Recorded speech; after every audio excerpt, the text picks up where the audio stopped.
This week we're going to be transitioning from sound and vibrations to waves and light, and specifically with color. And Dr. Hewitt's going to go through and give you some instructions, because he's got some lamps and different colored lights and stuff that I wouldn't have even if you were here. And he does a great job of explaining 4 different phenomena that you're going to be asked about this time, and it is the things that at some point your children will ask you. And he's going to explain why the sky is blue, why the ocean is blue, kind of cyan. It's not really a blue. Sometimes it looks fairly blue, but most of the time, if you've ever had a chance to fly over the ocean, and depending on where you are, what's in the water, like over the Caribbean or something, then it's kind of a turquoise color. And why is it that color? Because if you go down to the beach, you think, oh, that's beautiful water. And you go down to the beach and you dip your bucket in to wet the sand so you can make your sandcastle. The water's just clear. It looks like just any other water that you would fill up your bucket with. It's just from a distance, it looks like it's that turquoise or bluish green color. Why are the sunsets so pretty? Why are they mostly red, orange, yellow? They have some purple in there, and the purple can be explained as well, along with the same thing that he does. And then why, when it rains and you come to a parking lot and there's oil spots on it, or if you see soap bubbles as they get blown in the summer, you're outside and you see all the pretty colors, and the colors seem to change as you walk across the parking lot. What was yellow is all of a sudden purple, and then it's green as you look at it, or as the soap bubble floats gently down, the colors seem to change. It's gold, and then it's purple, excuse me, and then green, and different colors as it floats down. And why it's so pretty, and why are those colors there, and why do they change? And then you look at a bubble and say, oh, that's a pretty gold bubble, and somebody else says, no, it's purple, and you're both right. And he'll explain those, and he does it in some interesting ways. When he does the sunset, I think you're going to be a little bit, well, at least I am. When I watch what he does, it's a great way to explain it, and he uses a bunch of tuning forks. I just always hoped that he was actually going to ring all the tuning forks rather than just imagine them, but he does a good job of explaining those. And this week's assignment is just going to be answering those 4 questions. And you can download them and write them out, and probably need a diagram. I would use a diagram. I think it would be easier than to do it just with words, and then send it back to me. And if you put your email address on it beside your name, then after I'm done grading, I can just take them to the copy machine, and it takes a little bit of work, but it makes more sense for you. Do you know, did I get that right or not? Do I actually understand it? I will put corrections on it if they're needed, or else I'll just say that was well done. And I'll email it back to you so you know how you're doing with that. Before you start the video on the actual color and light, I've got a couple of little clips for you from Mr. Hewitt as well. And the first one has to do with what you talked about last week about the resonance, and how this lady, Ella Fitzgerald, could hit a note and hold it, and she could hit the frequency, the natural resonance for a crystal glass, and when you get it shaking at that particular note, then the glass will break. This is actually from a commercial, and it's a commercial that I remember. Your parents, maybe grandparents, might as well, back in the era of the cassette tapes. Can the amplified voice of Ella Fitzgerald shatter this glass? believe it. Listen to Ella Fitzgerald on Memorex cassette tape. Can Memorex shatter the glass? Now we ask, is it live or is it Memorex? The other video that I have for you is from back in 1972, which I remember 1972.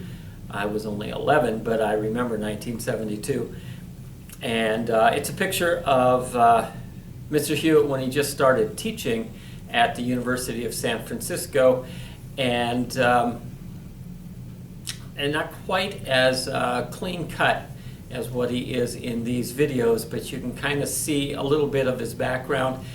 And I think he put it on there just as kind of a funny, just a little bit look into his background. So enjoy that view of Dr. Hewitt as well. We just got to state a little bit ago that man is growing up, yet we kill more things now than we did 20 years ago. Yeah, I think that would have to do with, I would think that would have to do with having the tools to do that more so than with where our brains are at. I think if we had atomic bombs 500 years ago, during the religious crusades, forget it. All right? So how do we overcome it? People weren't talking about why you want to be a pilot. Yeah, I mentioned that here before, yeah. I mentioned before, I was talking about, when I was a kid, I was afraid about, I wanted to be a pilot. This is incident, just a personal incident. Now, I was afraid the other pilots would laugh at me because I didn't know how to tie my shoes. I mean, I think that's the way we're looking at it. By the time you end up flying, man, you can tie your shoes and then some. And so we worry about the future. We think our terms, our competitive spirit and the way we've been brought up, the way you say, how you've been molded. Well, 30 years from now, the people running things then are of a different mold, a different persuasion, have different input. And they think a little bit differently about things than you do. They know how to tie their shoes by that time. And I think you see an up level of education. I think you see that in the last 5 years. Your kids that go to school now, I think they're getting better teachers now than they get 5 years ago. More concerned teachers. The reason for saying that? I remember when I started teaching, man. I remember studies made at Harvard. The number of people getting out of Harvard one time was maybe 15 years ago. Most of those people were going into business. There's a scattering going into teaching. Now it's just the other way around. It's business, get in where the people are at. And more people are now getting into teaching. I came to the physics department almost 8 years ago, and I was one of 3 applicants. I got a master's degree in physics. They said, master's degree? Come on by, we'll talk to you anyway. I got hired. We just had an opening now, hundreds of applicants. People are getting into teaching, and better people are getting, you have more of a selection, you can select better people. Even education's coming up. So one little thing. Little things like that change it to make us grow a little bit better, a little bit more so. I think things are getting better in terms of our psyche and our interactions with other people. You think not? No, I don't think. No. Yeah. Just for an example, the blue water white death of which they made on white sharks down in Australia. They claim on this movie that man is killing so many whales today, the Russians especially, that another 10 years from now we're not even going to see a whale. That's right. That's right. It's carryover. Do you think people 100 years ago would have killed less if they had the means of doing it? People are concerned about it now. We're talking about it. Whoever talked about it before? We're talking about it now, but next time you turn around, it's not going to be anymore. You know what I think they ought to do with when that last whale goes? You know what I think they ought to do? This is personal opinion. I think they ought to construct a great big building, okay? Great big museum-like type thing, okay? When that last whale is killed, you get the best taxidermist you can possibly get, and you stuff the son of a bitch kills that last whale and put him right in the middle of there. Hey, I'll see you guys next week. Peace. Hey, come on by Sunday if you're not doing anything. Sunday afternoon at 3 o'clock.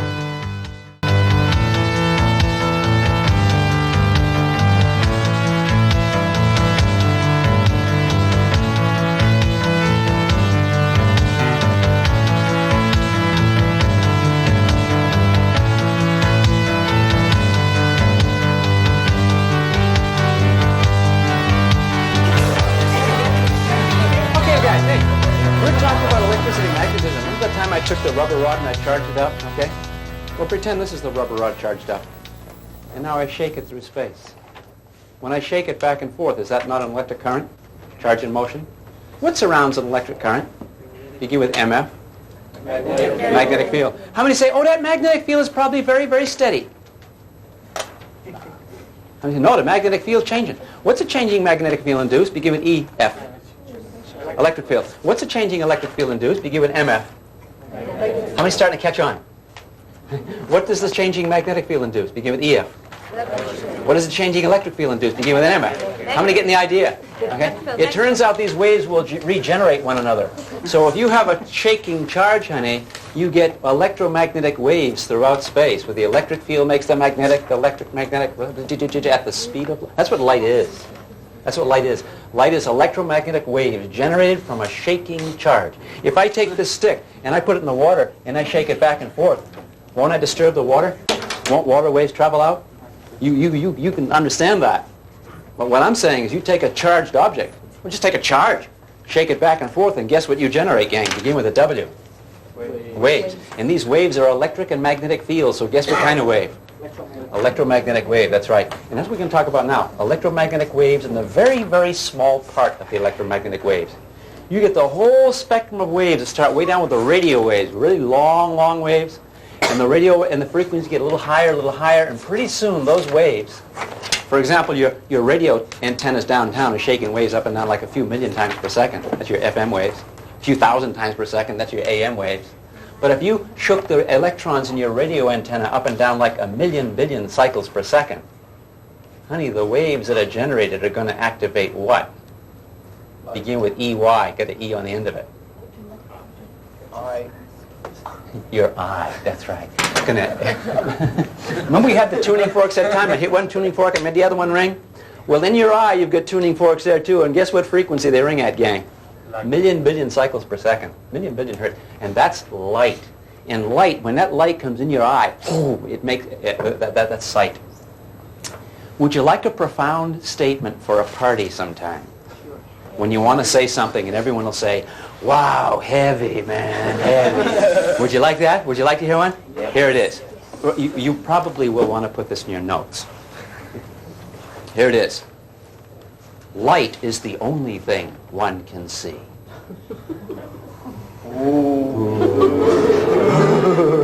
There's a lot of substance to that, huh? Would you like another one? Yeah. Just as good?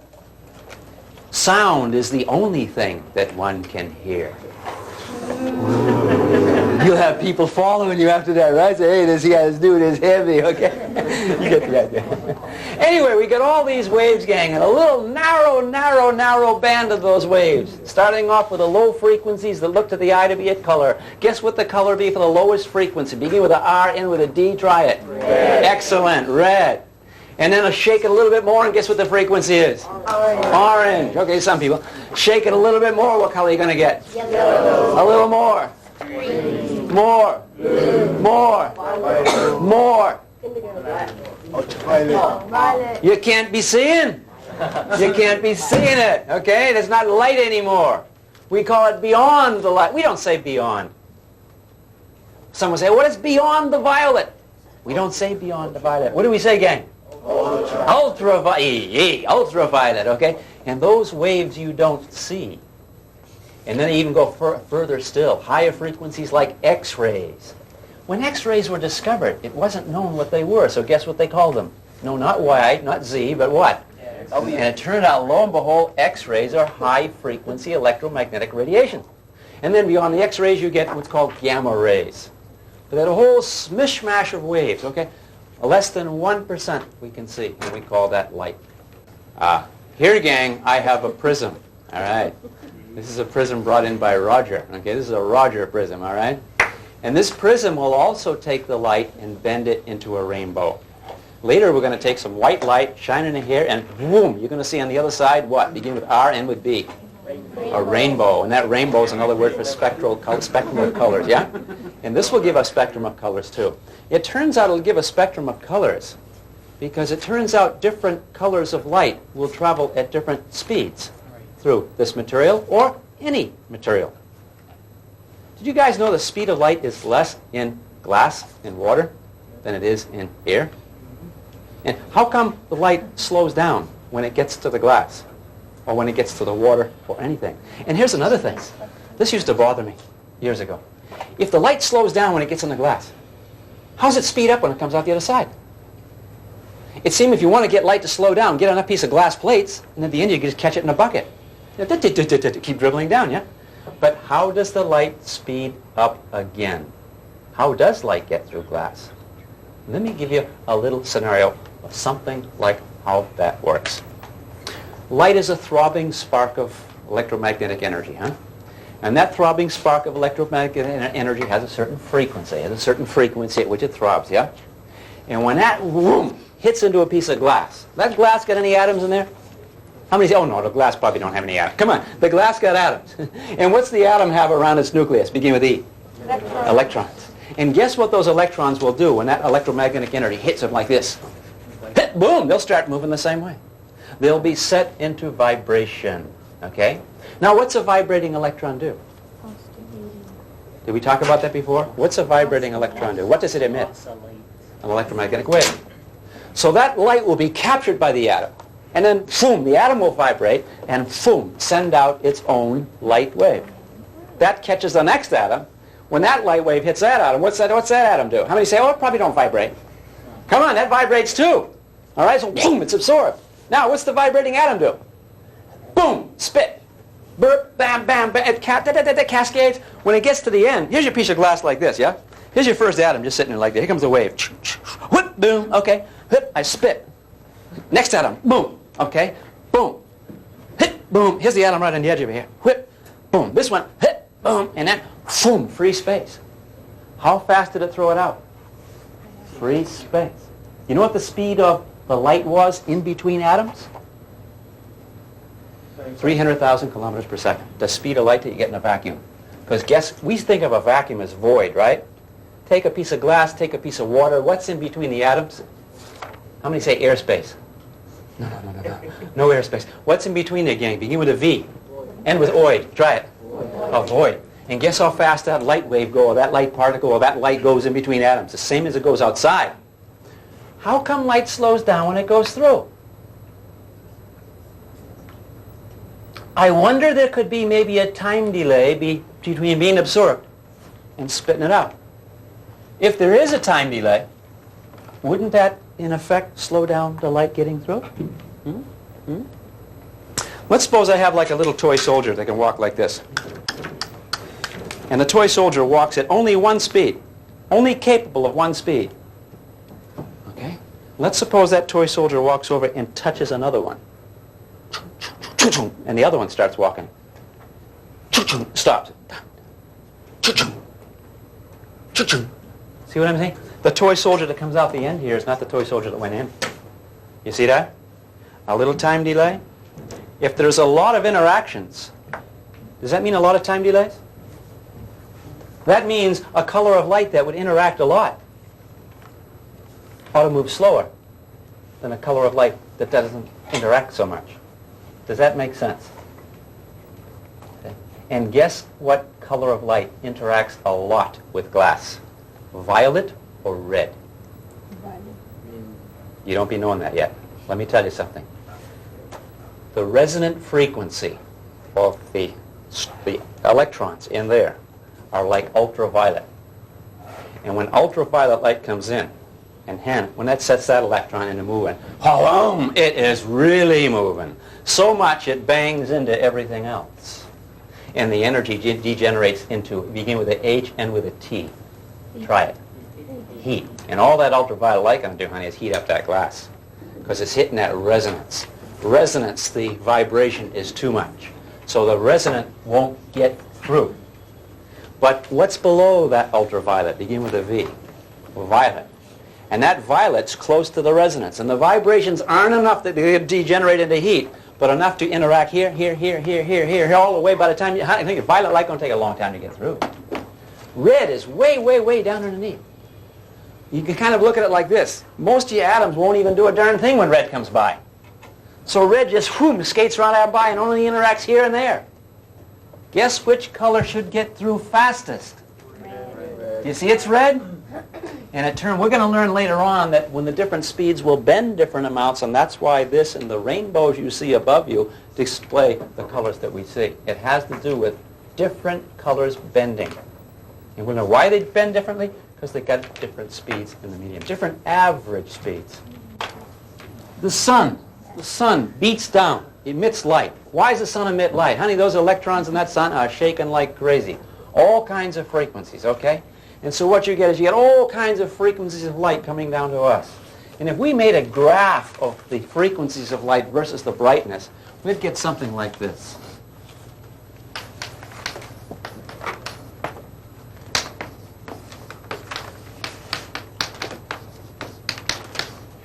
We'd get something like this.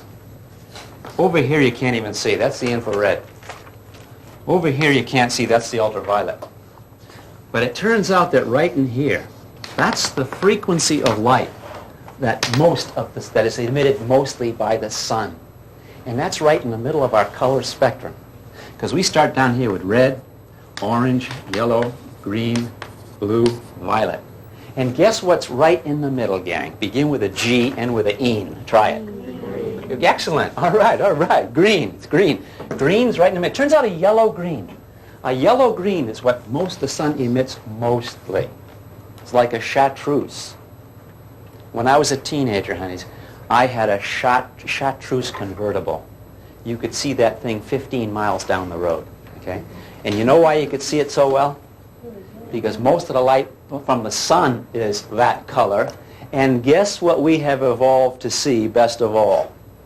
Take a guess. Yellow-green. We used to call it chartreuse. Fire trucks that color these days? Did you notice that, Paul? What are the new fire trucks? They used to be red. What are the new ones? Yellow-green. Yellow-green. Why they be yellow-green, honey? Huh? Why? Because you want to see those things coming down the road. And so they finally said, hey, let's paint them the color that human beings can see the most. Yeah. You notice the color of your street lights? What color they be, gang? Yellow. Little greenish, little yellow-greenish, mostly yellow, right? Why the street lights yellow? They used to be incandescent lamps that used to glow white. Now they're making them yellow. One strong reason has to do with, guess what we can see most? Let's suppose you got a 100-watt lamp, and it's white. And you're seeing that a lot of this is coming out, and a lot of this too, right? So you're spreading along all that, right? Let's suppose you got 100 watts only of this. How about your eye, honey? You're going to see more light because it's hitting right where you can see best. Now, those yellow lamps aren't very good for your complexion and that sort of thing, all right? But when you're driving at nighttime, you're not into that. You're into what's on the road. You really want to maximize seeing. And hence, that's one strong reason for the yellow-green lamps and the yellow-green fire trucks. But suffice to say, we could break this up into 3 regions. That's what happens in your eye. The low frequencies average out to be red. The high frequencies average out to be blue. Guess what the middle frequencies average out to be? Green. Irish. What is it? Well, try it. Green. Very good. When you're looking at your television set at home, gang, you've only got 3 colors of phosphorus that give you all that spectrum of color. And what are those colors, gang? Red, green, and blue. And I can kind of show you that over here with this light box. You want to be seeing such thing? Let's try this. Can we, Ted? All right, gang, what color is that? Begin with a B. Blue. How many don't even need the hint? Hey, but you guys are calling that blue, right? Can we be sure that everyone's seeing that color? Didn't you used to wonder that when you were a kid? When Daddy said, that's blue! And you wondered, your sister called it blue too, didn't she? But how do you know that she wasn't looking at this and she learned to call that blue? Did you ever wonder about that? Do we all see the same? Do we all taste the same? Do we all smell the same? Do we all feel the same? Differences, individual differences, huh? And how would you know?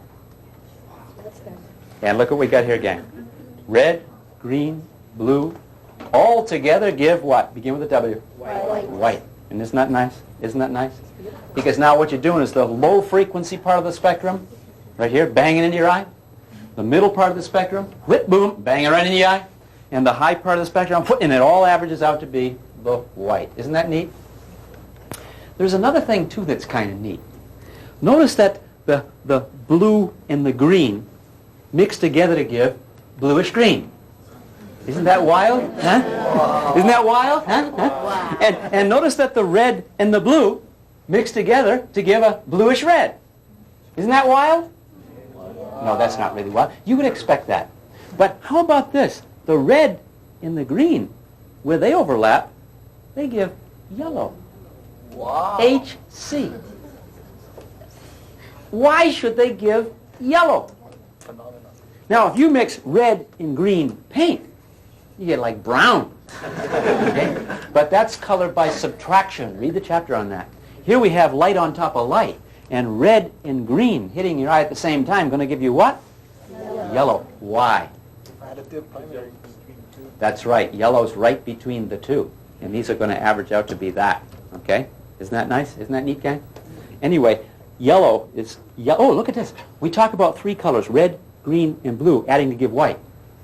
Is there such a thing as two colors adding together to give white? Answer end with a P. Yep. No. Yep.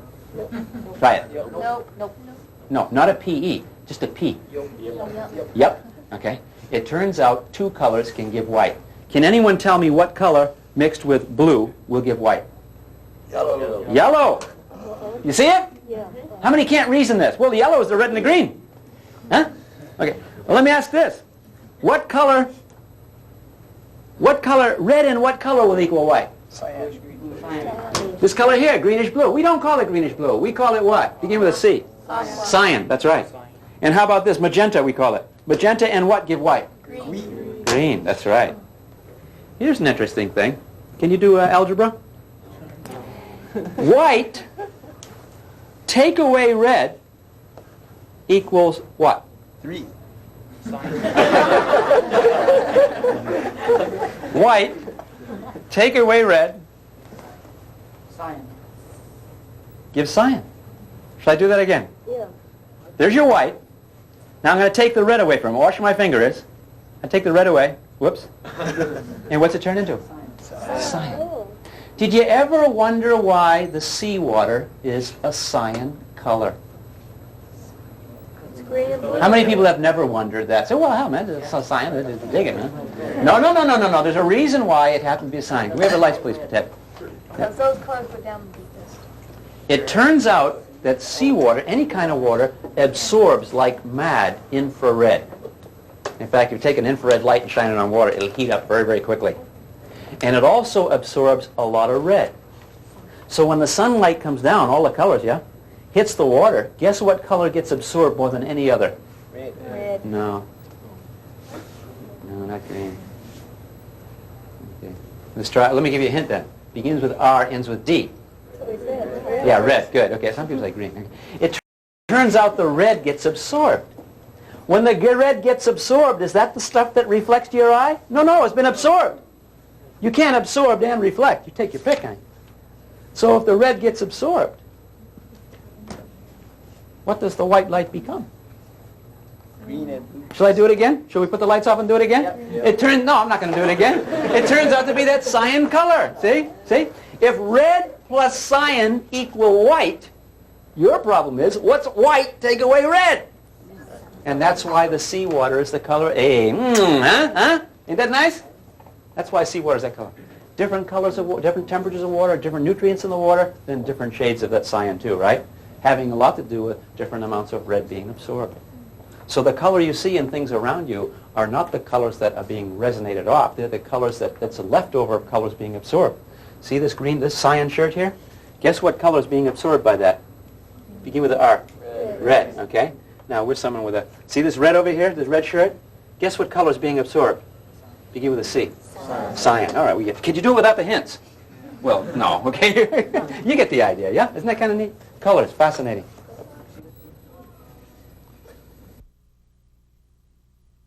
Red lamp.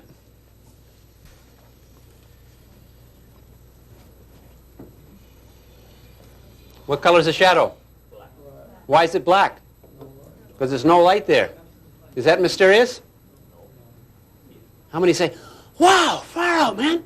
Where the shadow is, it's black. We all see it's black, yeah? All right. Now I'm going to put on the green lamp.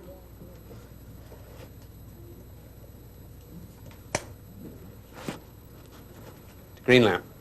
What's the color we getting on the background? Well, the green's a little closer. But strain your eyes. Begin with a Y. Yellow. Now I put my hand. Boom. Hey, this was the black shadow before. Now it's green. How it turned green? There's no reason for that. It just happened to turn green. I don't know why when the green light hit the black shadow it turned green. Why did it turn green, gang? Because the green light's shining on it, but the green light's making a shadow too. This one over here. But it ain't black. It's red. Why is it red? Because the red light's shining on it. How many say that's mysterious? Nobody. Ted, come on, Ted. You see that? Ain't that neat? Now watch this. Would you like to see 3 lamps at one time? I can show you. Blue. Now what color we get for the screen? White. Bam! Hey. Now the one that was green before, now it's green. It ain't green anymore. Now it's greenish blue. Why is this one greenish blue? Because green and blue light are hitting the black shadow. Mystery? All right. Now this one over here, it's not red anymore. It's red now. But the red light's hitting, and not only the red light hitting, but the blue light's hitting it. So what is it? Reddish blue. Is it a mystery why the shadow is reddish blue? No, because the only lights hitting it are red and blue. Magenta. You get? Where some of you are sitting, you can't see. And look over there. What color shadow we get in the far left? Why is it yellow? It ought to be black because it's this shadow here. But the green and the red are hitting it. And when red and green hit the black shadow, they mishmash to be what? Yellow. Ain't that nice? And there's your yellow, magenta, and cyan. These are your complementary colors, gang. Red, green, and blue in the complementary colors. Yellow, red, and cyan. Isn't that nice? Ain't that nice? You like? You get like a hey. If you get the right shade of blue and orange, let's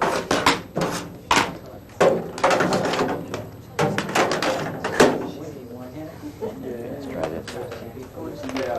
Let's catch that light again, Ted. Here's sort of like a sky blue, and here's like a sunset orange. And these two are complementary. That particular shade of blue and that particular shade of orange give a white. Okay? It's now, let me ask you a question.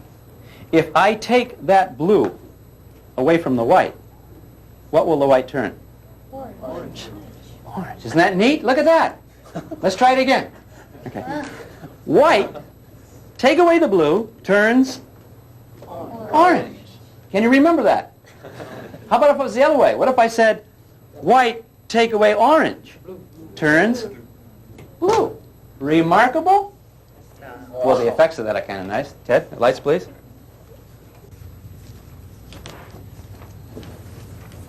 You ever be wondering why the sky is blue? How many say, well, it's probably the reflection of the water. All right, now go to Minnesota. Now go to Kansas. What's the color of the sky in Kansas? Well, it's usually a yellow-green, right? Come on, what is it, gang? It's still blue. Why is the sky blue? It's absorbing all the red. Little bit different phenomenon going on here. Let me just tell you about it. It turns out that light coming down from the sun, boom, showers itself upon the atmospheric molecules. Now we got big ones here, we got little ones, we got all sizes up there, okay? And these molecules will scatter off the frequencies of light. It's called scattering. Now, what frequencies will be scattered? Let me give you an example. Let's suppose I have a couple of bells here. Here's a little bell, and here's a big bell. When I disturb these things, they're going to scatter sound off in all directions, and what will the sound be, high pitch or low? Let's try the little one right here. Boom. You hear that? Now let's try the big one. Bing. Did I have that right?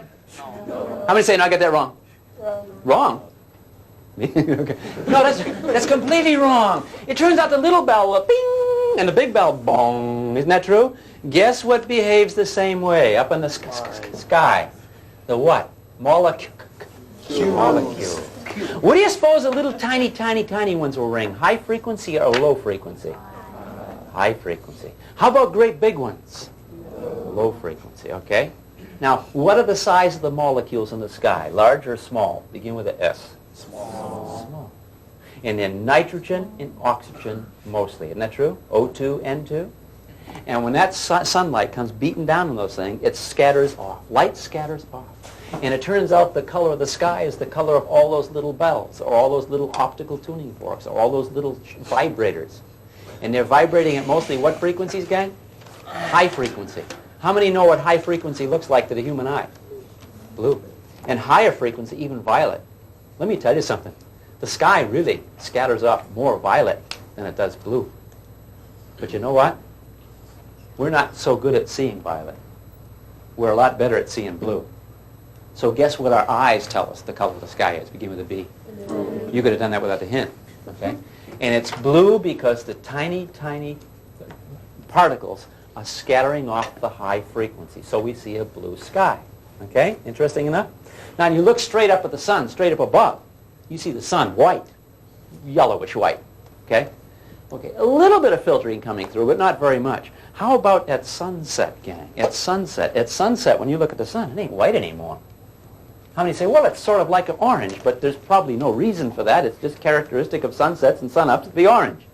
How many already see why it is that the sun is kind of orange at sunset? Let's take a look. Is the Earth here?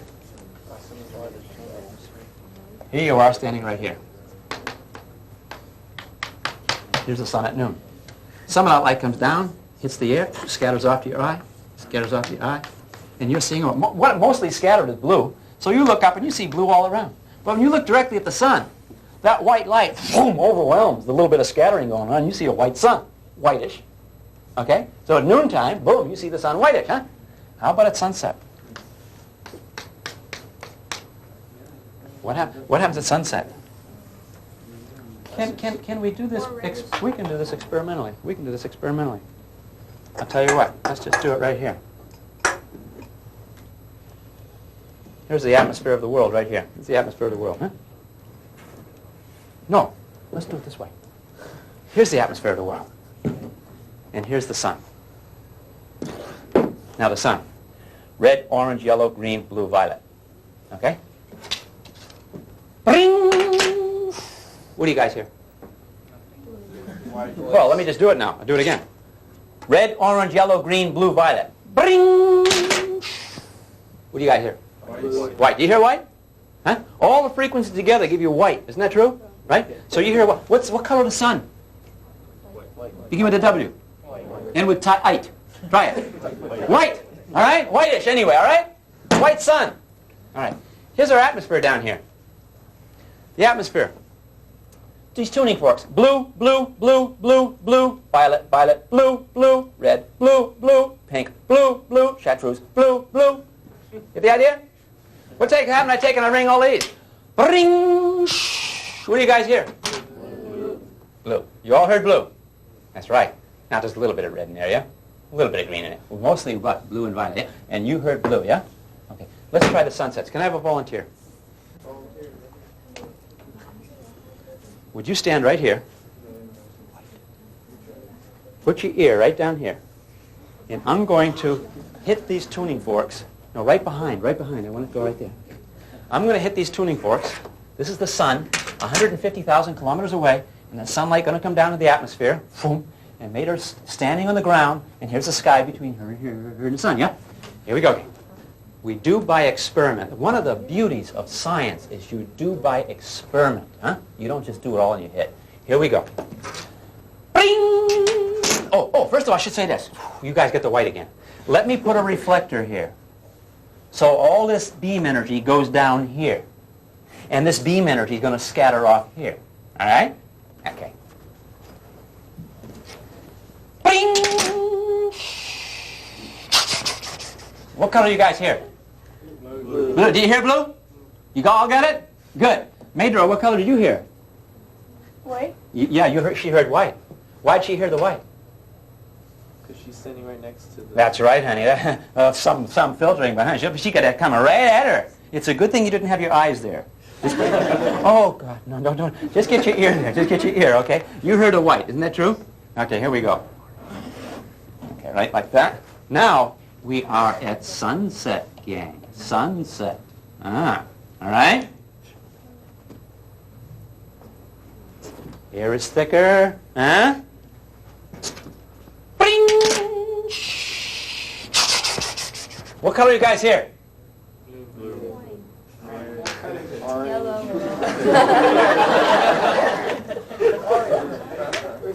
Paul, would you pass out the Q-tips? Let me remind you, we got blue, blue, blue, blue, red, blue, blue, check with blue, blue, red, blue, blue, pink. All right? Reminder? Huh? All right. Major, put your ear right behind you. Right behind you. You can even put your eye now, it's all right. Bing! What color are you guys here? Blue. Blue. What color are you here, Major? Orange. Yeah, all right. Major, right here, honey. Beautiful, great. You've been a sport. Let's hear it from Major, all right? All right. Now, let me ask you a question. How come you guys heard blue and she heard orange? Say it off. Check the neighbor, check the neighbor. Check the neighbor. How come she heard orange? Hey, is this not neat? Is this not neat? At sunset, of course you're going to see orange. Because at sunset, that light's coming through many, many, many kilometers of air. And what color is being scattered out all along? Blue. Blue is coming. All these people looking up, seeing the blue sky. They're seeing the blue that you would have got to you. And by the time that light gets to you, honey, it's all tuckered out in high frequencies. Almost no high frequencies left. And so what finally gets to you, high or low? Low. And so it turns out the atmosphere is transparent to the low frequencies, but not so much to the high. The highs have scattered. And that's why you see the nice colors at sunset. Isn't that neat? It kind of makes sense, doesn't it? Here's another thing that makes sense, too. When you look at the clouds, what color are the clouds normally? White. They're white. But there's no reason for that. Did you know that? Yeah. There's no reason for the clouds being white, is there? Right? Come on, come on. Can anyone see why the clouds are white? If the clouds are white, what do you got to see? Low frequency or high?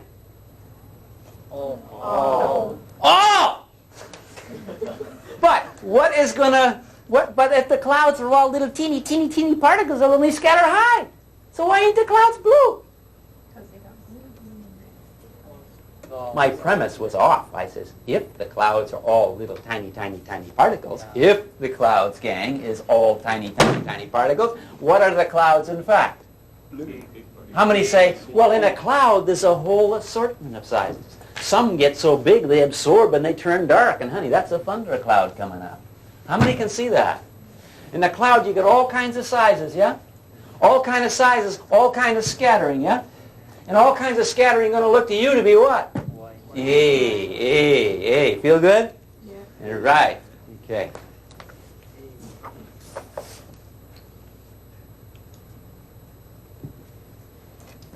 Any questions?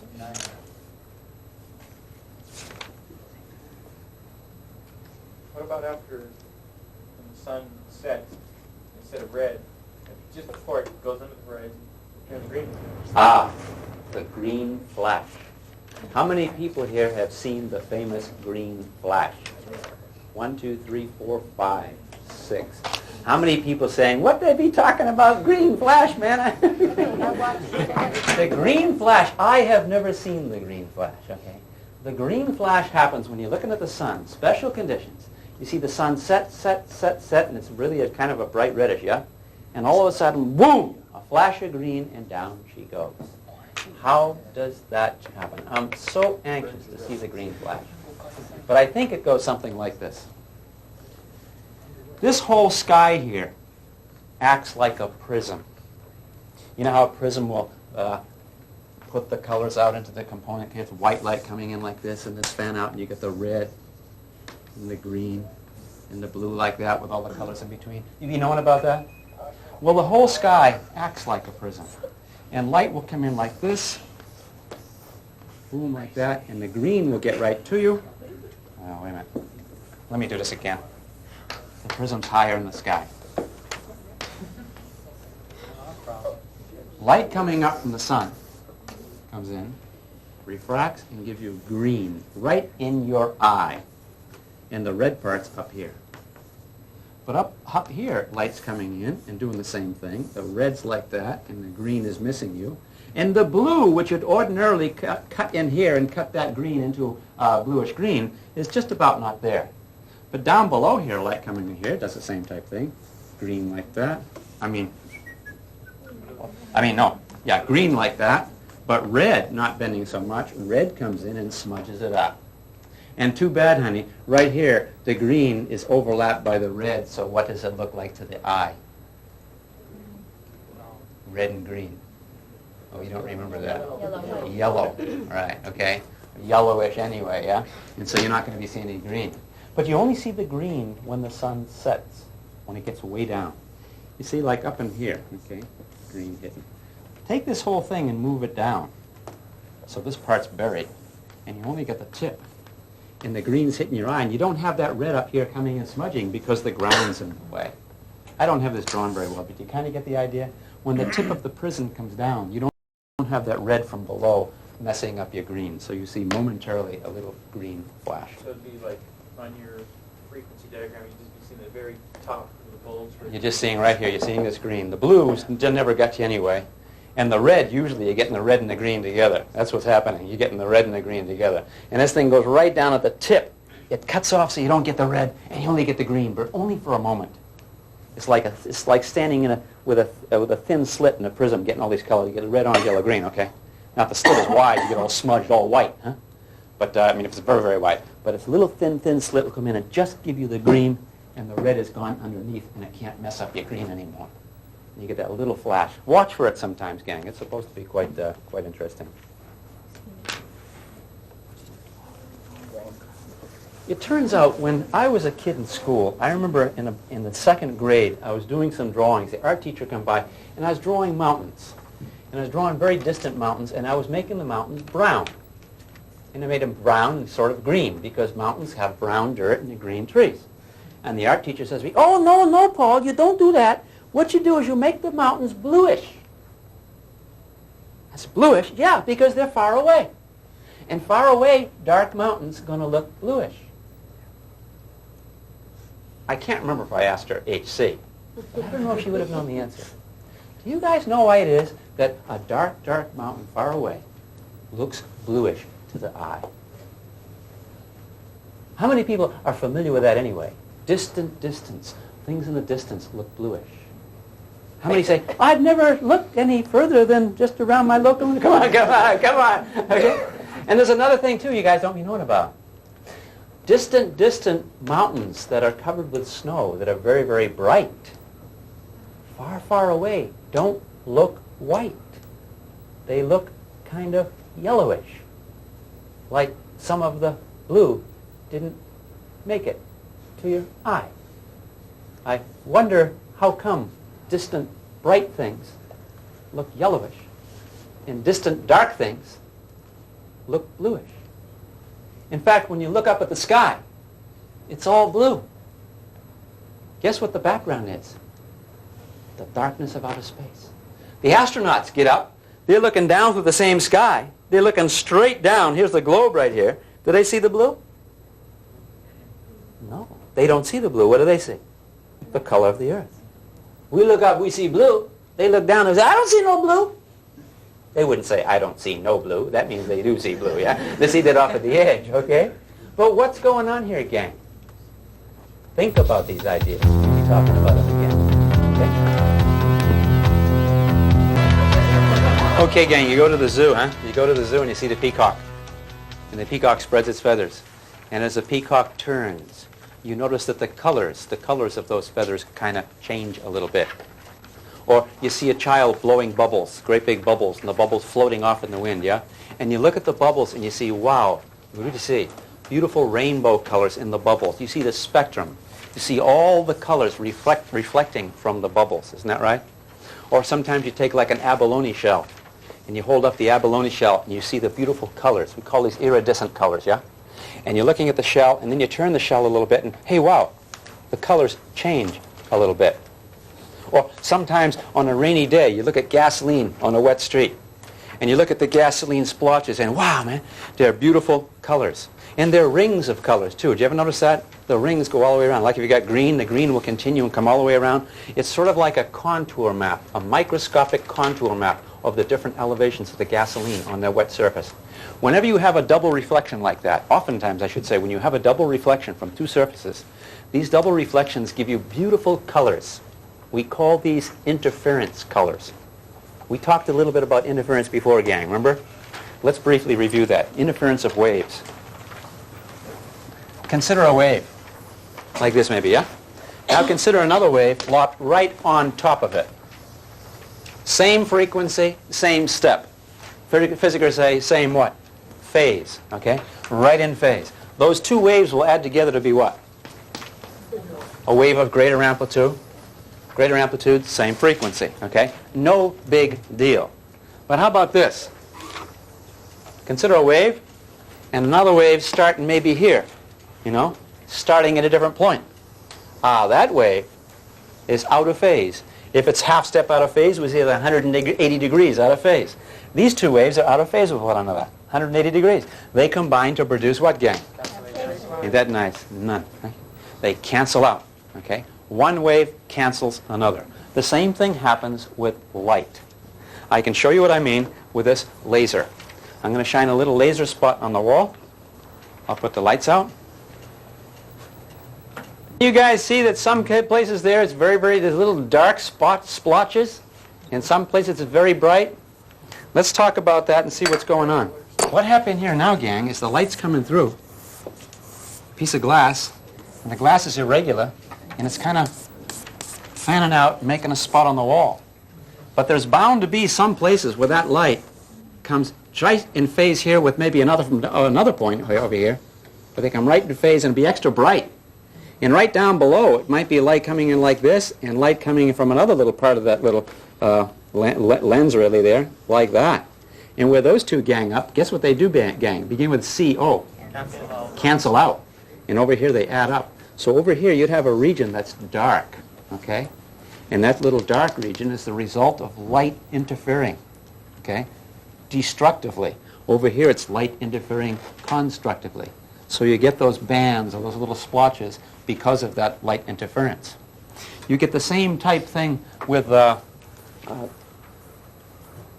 gasoline on a wet street.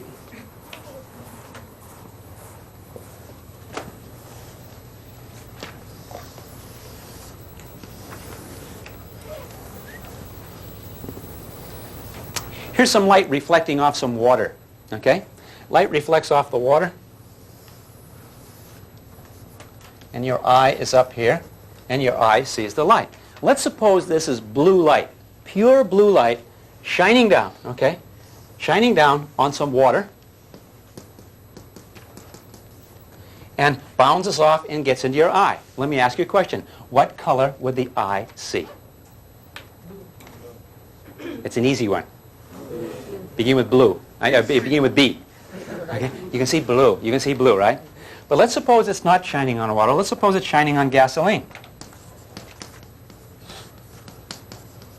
Now what color is the eye going to see?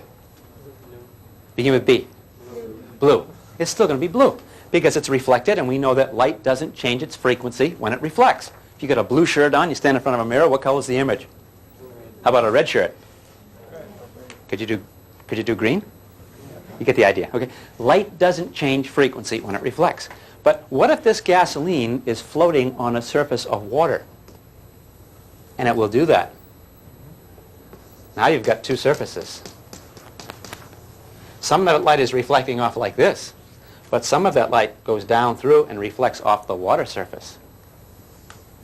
And if it does that in such a way that this distance puts the reflected wave 180 degrees out of phase, or out of phase 1/2 step, then when it gangs up with this one, what's it going to do, gang? What's the eye going to see? Nothing. The eye is not going to see light. The light's canceled out. Do you see that? Now, how thick this is has to do with the wavelength of light. What will work for one thickness won't work for another. And it has to do with whether or not the light changes phase when it hits the different surfaces. I'm not going to get into that part now. It's footnoted in your text. Suffice to say, light from a double reflection might have such a extra distance that by the time it gets back up here, it's out of phase with the part that reflected from the top. That is destructive interference. The eye going to see nothing. You're not going to see this in your local environment. What you will see in your local environment is white light from the sun. The sunlight coming down and hitting the gasoline on a rainy day. You've all noticed that. You notice that? It's got to be a rainy day that the gasoline gives you the color. Why? Because the gasoline got to float on water to give you two surfaces to make reflection from, yeah? Okay? Now when white light hits, for this particular thickness, the blue is gone. You check with your neighbor and see if your neighbor knows.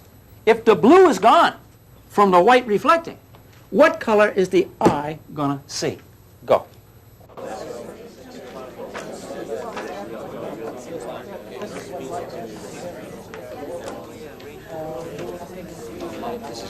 What's it going to be, gang? How many say a yellow or an orange or something like that? How many? Yeah, the complementary color of that shade of blue, yeah? We talked about this. We talked about the blue sky, remember? The blue sky scatters off blue. So given enough sky for the light to get through, by the time that light gets to you and all the blue is scattered, what do you get left, gang? You get the complementary color, okay, sort of like the orange or the yellow, yeah? So when you take one color out of white light, what you see is the complement, huh? In the same way the water absorbs the red, and so what do we see the red? We see the, what do we see the water? We see the water as cyan, the complementary color. Same type thing here. Now if you understand that, you can see this. Let's suppose the light is coming down, the same thickness of gasoline now, but the light is coming down at a more grazing angle and bounces to your eye. You could do that by taking your eye and you say, hey, I see it's sort of a yellow, and you go down like this, and all of a sudden, ooh, it changes to a different color. And someone says, how come it changes? And you say, what is? No reason for that. Different angles, different colors. Maybe that's no. Come on. Why does it change, gang? The apparent thickness would be greater, wouldn't it? If you're coming in at an angle like this, isn't that a thicker path than this one here? Huh? It's like a worm crawling through a book. The worm crawls from the book from here to here. It says, hey, pretty short book. Now you hold the book like this and the worm crawls through it. It says, my gosh, an encyclopedia, okay? You'd get a different apparent thickness for the way you hold it, yeah? And the same thing would happen with light. And so light coming in like this, boom, boom, boom, you would cancel a longer wave or a shorter wave. Neighbor. Through a longer path, would you cancel a longer one or a shorter one? Longer one. So let me ask you a question, gang. Let's suppose you happen to cancel out the yellow. And where you're seeing, honey, you ain't seeing the white light. You're seeing the white and the yellow ain't there anymore. The yellow been canceled. What color your eye see? E. Check it. What's the neighbor say?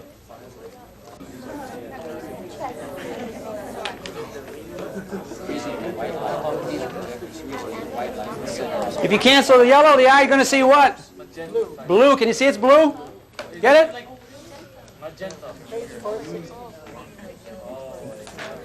This Saturday night when you take your bath, use some soap. In fact, splurge. Use bubble bath. Get a whole lot of bubbles in your bathtub. Now you're taking your bath, you light up above, it's an incandescent lamp, white light. Okay? White light shining down to the bubbles. Take a look at those bubbles closely. Guess what, gang? The highlights ain't white. The highlights are all different. How many people have noticed that already? How many people have taken baths year after year after year and never looked at the bubbles? Look at the bubbles on Saturday night and see if you don't be seeing the bubbles got different colors. And your friends say, how come the different colors? And you say, that's an example of, begin with I. Interference. Interference, that's right. You got a bubble like this. Maybe you got the white light up above, okay? Okay. And the white light coming down, here's your eye right here. Okay. Light come down, hit the bubble, bounce to your eye, yeah? But some of that light bounces from the bottom surface and goes to your eye, isn't that right? Aren't there two surfaces to that thin bubble? Isn't that right, that thin film? Two surfaces. Part bounces from the top surface, part from the bottom. Hey, what if that extra distance going down through is such that it will cancel out one of the frequencies over here? Then, honey, that eye ain't going to get it. Now, if you got white coming down and there's no cancellation, boom, you're going to see white. But if one color is canceled, you're not going to see white. Let's suppose the color that's canceled happens to be red. Then the eye will see what color for that particular bubble. Do you guys know your color rules? You got to know what the complementary color of red is. We take all the red away, what do you got? You get that green cyan. You get that cyan, that greenish blue. So the eye over here is going to see what? Greenish blue. All right? Now you point to the bubble and you say, hey, that's a greenish blue bubble right there. Your friend looks down, and your friend looks at the same bubble. But for your friend, this is a different thickness being canceled. Maybe this different thickness, maybe what's being canceled here is the yellow. And so your friend sees that light, white minus the yellow. You say, hey, look at the greenish blue bubble. And your friend says, no, it ain't. It's a blue bubble. So your friend says it's blue. You say it's cyan. Who's right?